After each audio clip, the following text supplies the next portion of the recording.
Bismillahirrahmanirrahim. Assalomu alaykum, hurmatli do'stlar, jilsi suyuvchilar. Bugungi chiqarilishda shul Mo'qatdan sentridan Shaynazar ko'chadan sizlarga Bayxon degan atni ma'lumot beramiz. Bu lat shul atnisi Yarmuhammaddan bir to'liq munozamasini, ma'lumotini so'rayli. Agarda jaqsa atni Bayxonda inshaalloh bir kelib ko'rib, so'ralashib, balashsangiz bo'ladi. Bayxon to'g'ri anda sizlarga bir Yarmuhammaddan ma'lumotni o'zimiz so'rayli. Yarmuhammad, assalomu alaykum. Assalomu alaykum. Keling Saidul aka. Mezol ishlaringiz yaxshimi? Yaxshi aka, rahmat o'zingiz. Tinch aka. Bayxon degan ot chiqadi ekan, ha? O aka, bugun Bayxon degan ot chiqaramiz aka. Parodasi qanday buning? Parodasi aka shu Rossiya men Qorabayirdan chiqqan arg'in aka. O'zidan arg'inda chiqqan. Maşallah. Sınıvaşı çoğunluğu çındirimde çoğat ekan. Yaşı qancha bunun? Yaşı aka 5 ga to'ldi.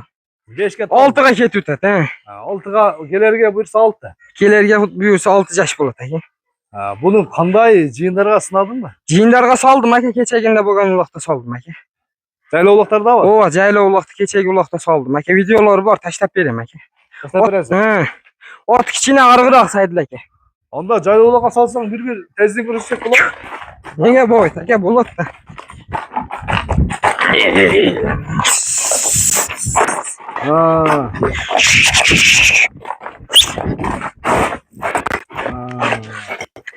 Mana görüşler.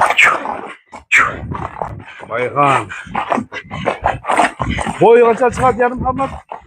Boy aka 1.65 chiqadi. Boyu 1.65. 1.65 chiqadi boy. Yazolib jev uchun ayt yo'q. Yo'q aka.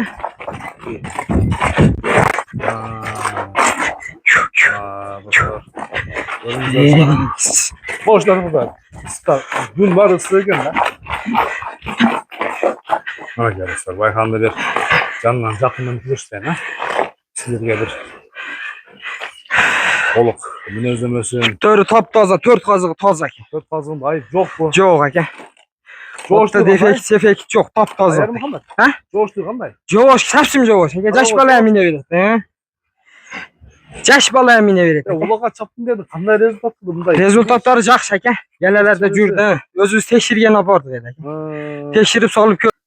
Yaxshi. Tekshirib qo'ydim. Tekshirib qo'ydim aka. Jo'shdi bu jo'sh, ha? Jo'shdi, sapsim jo'sh aka. Qancha deysiz bahsi? Aka bog'ni yaqin qilib qo'yamiz aka. $4200 qo'yamiz. 4200. Suylash yo'llari bor. Sodasi bo'ladi, ha buyursa. Xudo xolasa sodasi bo'ladi aka. Sodalashamiz, balashamiz inshaalloh. Aytilgan basan kemi bo'ladi. Ne qilamiz? O'spirim borga buga ulay chiqaramiz ya. Yo'q, keyingisiga qo'shib turamiz. Keyingisi o'z adden chiqaramiz, ha. Ketdik. Sodaga berek inshaalloh. Do'stlar, sodalashib ko'ringizlar. Keyingi chiqarishlar uchun amanat bo'lsin.